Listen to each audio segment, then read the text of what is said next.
क्या भारत में हर किसी की जाति अब सरकार के रिकॉर्ड में दर्ज होगी? क्या केंद्र सरकार का यह फैसला सामाजिक न्याय की जीत है या फिर एक और विभाजन की शुरुआत? हाल ही में केंद्रीय मंत्रिमंडल की बैठक जो हुई है उसमें जनगणना में जातिगत जनगणना को मंजूरी दी गई है। क्या इससे पूरे देश की राजनीति, नीतियां और सामाजिक ढांचे में बदलाव आ सकता है? अपनी राय हमें कमेंट में जरूर बताएंगे। मैं नील कुमार स्वागत करता हूं आपका द बुद्धा क्लासेस पर, और आज हम इस ऐतिहासिक निर्णय की पड़ताल करेंगे आज की अपनी इस वीडियो के माध्यम से। सबसे पहले जानते हैं कि जातिगत जनगणना क्या है। जातिगत जनगणना का मतलब है कि जब देश में जनगणना की जाए तो उस दौरान लोगों से उनकी जाति भी पूछी जाए। सीधे शब्दों में कहें तो जाति के आधार पर लोगों की गणना करना ही जातिगत जनगणना कहलाता है।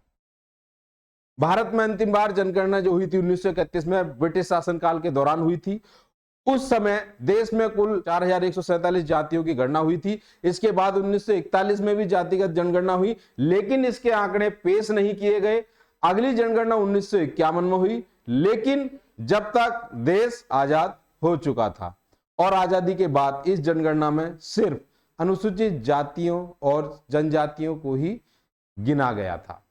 मतलब देश की आजादी के बाद सन 51 में जो जातिगत जनगणना हुई थी उसमें कुछ बदलाव किया गया, और 2011 की जो आखिरी जनगणना हमारे देश में की गई उसमें ओबीसी जो आबादी है वो कितने प्रतिशत है इसका कोई ठोस प्रमाण नहीं मिला।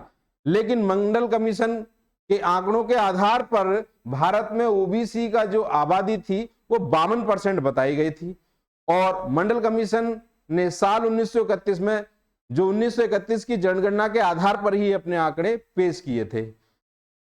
अब आपको बता दूं कि जो ओबीसी का जो डाटा है वो अभी तक क्लियर नहीं है। 1931 की जातिगत जनगणना के अनुसार ही जो ये डाटा बतलाया गया था 52% मंडल कमीशन द्वारा, वो 1931 की जनगणना के आधार पर। बात करते हैं इससे कुछ संभावित लाभ क्या क्या हो सकते हैं। नंबर एक, जो नीतियों में पारदर्शिता होगी, ये मतलब सही डाटा से सरकार सामाजिक न्याय योजनाओं को बेहद ढंग से लागू कर सकेगी। नंबर दो, सामाजिक न्याय को बढ़ावा होगा, वंचित समुदाय की जो सही पहचान हो सकेगी और उन्हें उचित हक मिल सकेगा, और शोध योजनाओं का निर्माण में भी सहूलियत होगी। इससे क्या होगा, शोधकर्ता जातीय असमानताओं को बेहतर तरीके से समझ सकेंगे।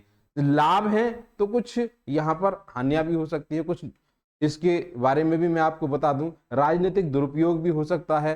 पार्टियां जातिगत आंकड़ों का इस्तेमाल कर वोट बैंक की राजनीति भी कर सकती हैं। जातिगत विभाजन को भी बढ़ावा हो सकता है।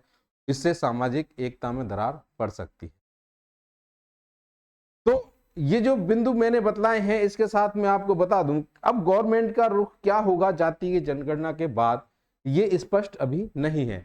मैं बता दूं, मान्यवर कांशीराम जी ने कहा था, जिसकी जितनी संख्या भारी उसकी उतनी हिस्सेदारी। क्या वर्तमान गवर्नमेंट कांशीराम जी के इस नियम को फॉलो करेगी?